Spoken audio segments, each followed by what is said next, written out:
all the great things in other high achievers' lives, all the reasons that these successful people that you look up to, that you aspire to be like, are the way they are, have all come from a place of being uncomfortable. That's just a fact. Single biggest reason why people have bad days is because they start them off by looking around at everybody else and seeing what they're doing instead of having the focus and the discipline to actually start your day off with you in control. Because everywhere I look and everywhere I see in today's society, everybody's doing everything they can to be more comfortable. They're looking for the more convenience. They're looking for the quicker. They're looking for the faster. Don't ask for security, ask for adventure. And see, it's not important how long you live. What's important is how you live. You know, I think people are always looking for some sort of, remedy or some shortcut that's going to make them be able to do things that are hard easier. But no, they're hard things for a reason.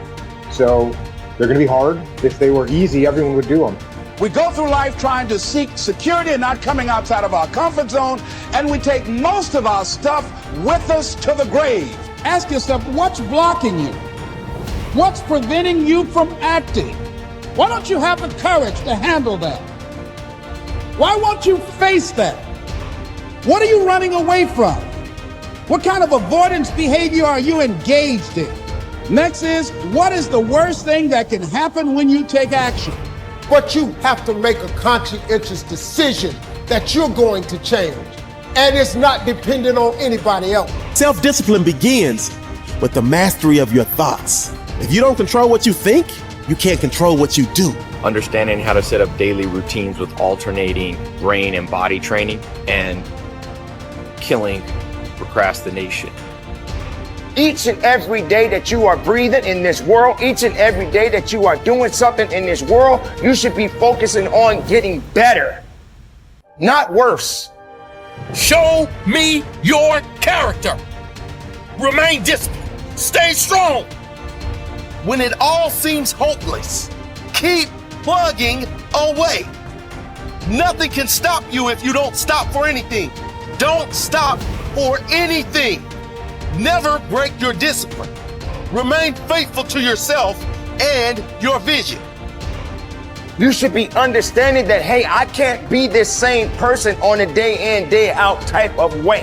I got to keep focusing and going further and going harder and going stronger and pushing myself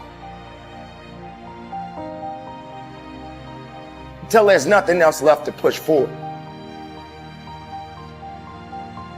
Okay, so let's say you pick a level of competition where you're always winning. It's like, well, all that means is you've picked the wrong level of competition. Yes. Because, let's say you're a grandmaster chess player and all you do is play amateurs, and every night you go home and congratulate yourself on what a genius you are because you just stomp these people left, right, and center. It's like, you're not a genius, you're a dimwit. Right. What you should be doing is playing people who are beating you as much as you can tolerate. Right. So maybe that's 40% of the time, maybe it's 60% of the time. But that way, because to be a winner, you want to be disciplined, you want to know what you're doing, and then you want to be on the edge where your skills are being developed. And if you're going to be on the edge where your skills are going to be developed, you're at a place where losing is always a possibility, because otherwise you're not pushing yourself beyond your current capacity. And so one of the things that I've outlined in 12 Rules for Life is a theory of meaning. Because meaning, as far as I'm concerned, the sense of meaningful engagement is the antidote to malevolence and suffering, essentially. Because you want to have a life that's so engaging that you think, despite the fact that I'm limited and that we're mortal and that life is tragedy and there's evil in the world, despite all that, this is worth doing. And I think that there's a technical meaning that genuinely exists, and that's the meaning that you get when you're in a domain where you have some discipline and some skill. So you're laying out your competence and your ability, but you're simultaneously pushing yourself to develop past where you are. That's really engrossing. What that is doing is expanding your competence. And so life is suffering and betrayal in many senses of the word. But you can adopt a way of traversing through life that is more powerful than the tragedy and the malevolence. It is hard to have the success you want. It's hard to have a jet and freedom and extra houses. And it takes hard work and it takes time. And there's no shortcut. I don't care what anybody thinks. There's no shortcut. Maybe you could have bought Dogecoin and you got lucky. That is the rarest thing in the history of the world. Ed and I would bet we agree. I don't even know. Neither one of us probably invested in crypto when all of our friends said to, because we didn't know it, we didn't feel it, and we missed it. So I'm so blessed if you did for you. But that's not where true wealth is made. You have to work 50% harder than you think you do. You have to get kicked in the teeth more than you think. You have to get questioned by your friends and family and look like the dreamer twice as much as you think. The people you thought were going to support you aren't. Some people are going to talk behind your back. Some friends are going to leave you. And guess what? It's worth every freaking penny. It's worth every moment, every disappointment. There was a gentleman named David Kekich. I met him. He was paralyzed from the neck down. And not always paralyzed. I think it was a jogging car accident. And he had these Kekich credos. It was like a business card that folded out. And one of his Kekich credos, to make him positive, most positive guy you ever met, couldn't move anything below his neck, one of them was, living the hard way is easy, and living the easy way is hard. So before I answer this about multiple streams of income, I think it's really important I tell you this. Living the hard way makes it easy. I could blame a lot of people. And that's the book I was reading. And I put it off on everybody else. It wasn't until I said, you know what, for me to fix this, I gotta read what the f is wrong with David God. Not blame anybody. Read my book and say, okay, I'm afraid of my shadow. How can I overcome that? Go in the military, get your ass kicked, do things you hate to do, be uncomfortable every day of your life. Roger that.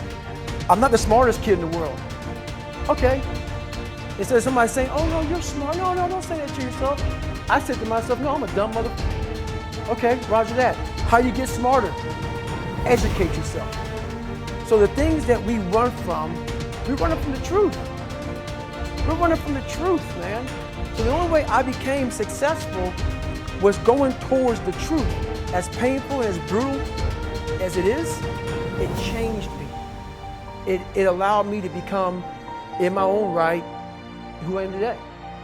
If you do what other successful people do over and over again, nothing can stop you from eventually enjoying the same rewards that they do. But if you don't do what successful people do, nothing can help you. Success is not an accident. Sadly, failure is not an accident either. You succeed when you do what other successful people do over and over until these behaviors become a habit. Likewise, you fail if you don't do what successful people do. In either case, nature is neutral. Nature does not take sides. Nature doesn't care. What happens to you is simply a matter of law. The law of cause and effect. You can look at yourself as a machine with a default mechanism. Your default mechanism is the almost irresistible attraction of the expediency factor. In the absence of self-discipline, your default mechanism goes off automatically. This is the main cause of underachievement and the failure to realize your true potential. When you are not working deliberately, consciously, and continuously to be and have those things that constitute success for you, your default mechanism is at work. You end up doing those fun, easy, and low-value things in the short term that lead to frustration, financial worries, and failure in the long term. One of the most important requirements for success, once you have decided what it is that you want, is the quality of willingness. Successful people are willing to pay the price, whatever it is and for as long as it takes, until they achieve the results they desire.